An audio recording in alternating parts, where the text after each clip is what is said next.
Hello friends, welcome back to the channel. कैसे हैं आप लोग? उम्मीद करता हूं कि आप सब बहुत अच्छे से होंगे और आपका सारा फेस्टिवल बहुत अच्छे से गया होगा।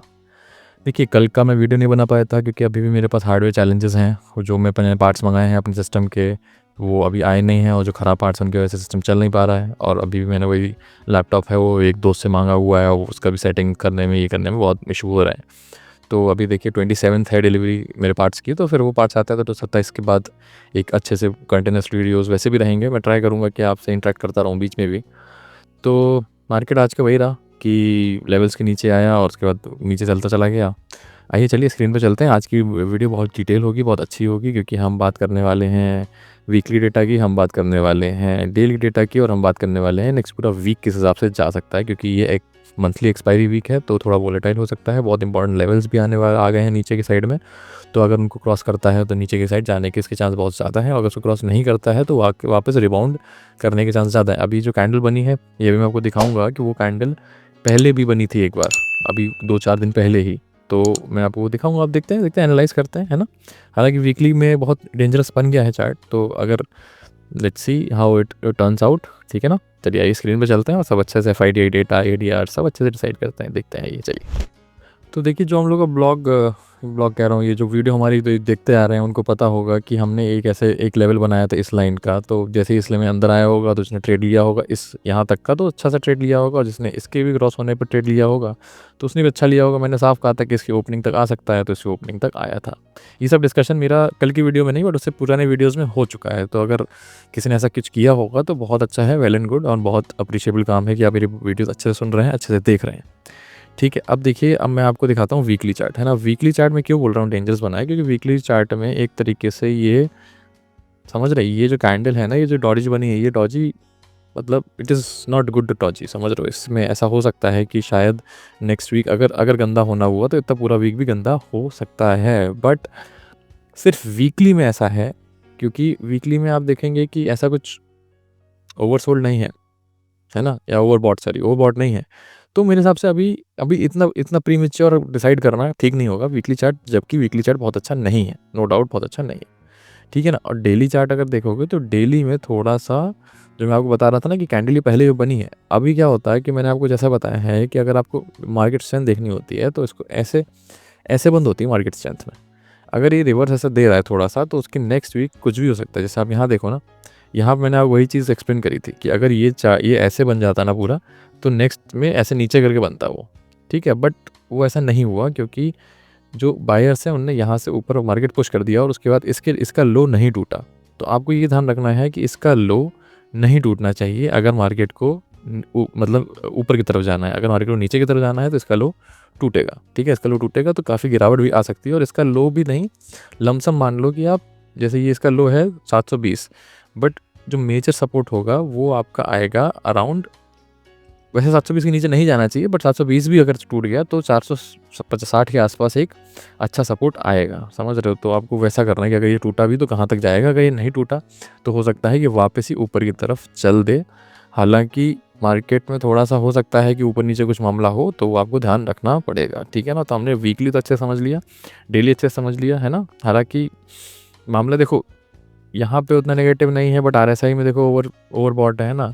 और वीकली में भी वो डॉजी जो बनी है, रेड डॉजी, वो अच्छी नहीं है क्योंकि ऊपर से पुश हुआ है। तो मतलब घूम फिर के एक असमंजस सिचुएशन है। तो अभी वो चीज़ हमको लेवल्स के हिसाब से स्ट्रिक्टली काम करना पड़ेगा। तो अगर हमने ऑन रफ नोट हमने देख लिया है कि अगर इसका लो टूटेगा तो हम 500 तक के लिए भी बैठ सकते हैं। हालांकि वो पोजिशनल होगा, आप 100 पॉइंट लो अगर आप डेली लेना चाहते हो, मंडे के लिए लेना चाहते हो 100 पॉइंट लो, पर आप पोजिशनल लेना चाहते हो तो नीचे तक के जा सकते हो। ठीक है ना। FI का भी देखेंगे तो FI ने भी ऐसा कुछ गलत करा नहीं है। FI ने ऑलमोस्ट मतलब ठीक ही है। FI का मतलब समझो, इंडेक्स में भी खरीदारी हुई है, स्टॉक में बेचा है, थोड़ा बेचा है, स्टॉक ऑप्शंस में भी खरीदारी हुई है, और कैश मार्केट में भी फिर से उन्होंने जो 2 दिन की बाइंग थी उसके बाद फिर से खरीदारी कर दी है।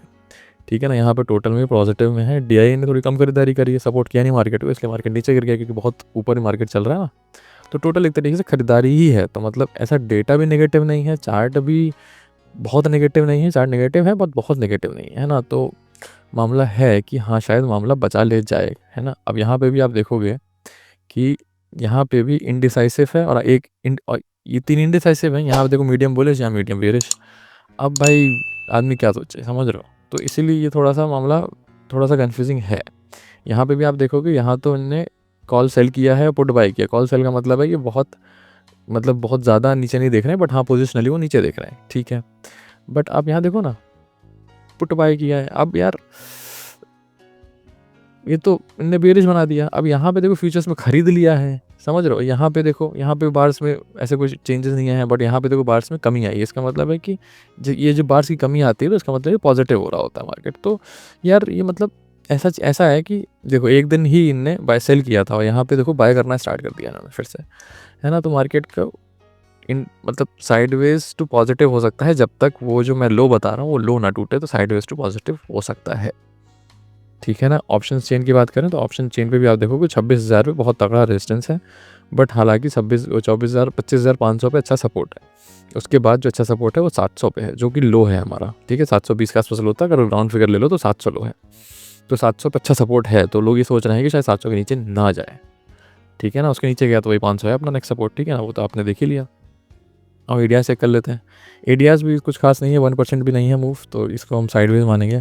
तो इस मूव को तो मैं ज़्यादा कुछ मतलब समझता नहीं जब तक 1% का मूव ना हो, ठीक है। गिफ्ट निफ्टी देखें, गिफ्ट निफ्टी भी 17 पॉइंट है, तो 17 पॉइंट मतलब इट्स पॉजिटिव, ज़्यादा कुछ इतना टेंशन की बात नहीं है। जैसे कि हमने यहाँ डिस्कशन कर लिया है, तो हम इसको RSI हटा देते हैं और हम 15 मिनट की चार्ट पे आ जाते हैं। और अगेन एक हमको अब लेवल्स ड्रॉ करने पड़ेंगे। अब लेवल्स क्या ड्रॉ करने पड़ेंगे, अब आप यहाँ पे एक लेवल आपका ये रहा, ठीक है ना, 660। तो आप 720 से 660 के बीच में नो ट्रेडिंग मूव रखो। हालांकि इसको टूटा तो आपका फर्स्ट सिग्नल आ जाएगा, जैसे यहाँ पे ये टूटा ना, इसका लो टूटा तो आपका फर्स्ट सिग्नल आ जाएगा, ठीक है, कि आपको सेल करने के लिए रेडी होना है। आप अपना पोजीशन बना के बैठना और इसके टूटते एग्जीक्यूट कर देना। इसके टूटते ही आपको पहले टारगेट यहाँ तक के तो मिल ही जाएंगे।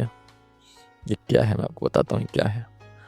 आपके पहले टारगेट यहीं पे 100 पॉइंट मिल रहा है, 100 पॉइंट ले लो। यहाँ पे 100 पॉइंट मिल रहा है ना, ज़्यादा लालच क्यों करना। वैसे ज़्यादा यहाँ भी सकता है, 511 तक भी जा सकता है, बट 100 पॉइंट ले लो आप। यहाँ तक का 100 पॉइंट लो, चिल करो, बढ़िया से कंप्यूटर बंद करो, जो पैसा कमाया है खर्च करो, एंजॉय करो, ठीक है ना। ऊपर का रास्ता सिर्फ तब खुलेगा जबकि ये जो लेवल है ना ये निकलेगा। देखो यहाँ पे इसने क्या किया, क्यों ऐसा बोल रहा हूँ।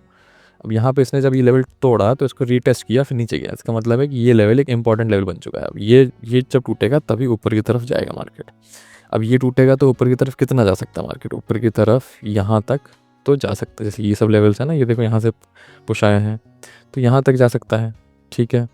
और उसके बाद अगर मैं बताऊँ तो उसके बाद यहाँ तक जा सकता है, ठीक है। 26,000 के ऊपर अगेन मैं अभी नहीं देख रहा हूँ। अब मैं ये वाला लेवल क्यों मैंने इंपॉर्टेंट बोला, देखो ये जो बीच वाली लाइन है इसको आप उतना इंपॉर्टेंट नहीं भी मान सकते हो, बट ये ऊपर वाली लाइन अगेन यहाँ से रेजिस्टेंस लिया है और यहाँ पे सपोर्ट बन के मतलब सपोर्ट जब टूटा तो फिर रीटेस्ट करके यहाँ मतलब यहाँ सपोर्ट लिया है, यहाँ पे सपोर्ट टूटा तो रीटेस्ट करके रेजिस्टेंस बनाया है। तो ये थोड़ा सा मामला, ये एक मामला इंपॉर्टेंट लेवल है, ये एक इंपॉर्टेंट लेवल है, ये एक इंपॉर्टेंट लेवल है, ठीक है। इसके नीचे निकलेगा पुट लेना है, इसके ऊपर निकलेगा तो फर्स्ट टारगेट यहाँ पे और सेकंड टारगेट यहाँ पे, और इसके भी ऊपर निकलेगा तो मुश्किल है थोड़ा वैसे निकलना, बट उसके बाद टारगेट यहाँ आएंगे, बट मुश्किल है थोड़ा निकलना क्योंकि 26,000 पे अच्छा खासा रेजिस्टेंस है।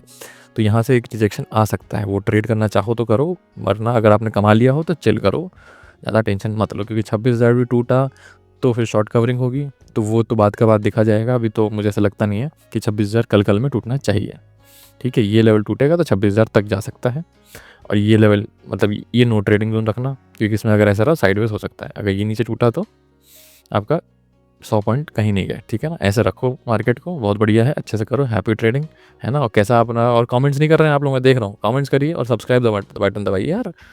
जब आप लोग थोड़ा मेहनत कर रहे हैं आपके लिए तो क्यों इतना एक सब्सक्राइब बटन दबाने में क्या दिक्कत है भाई।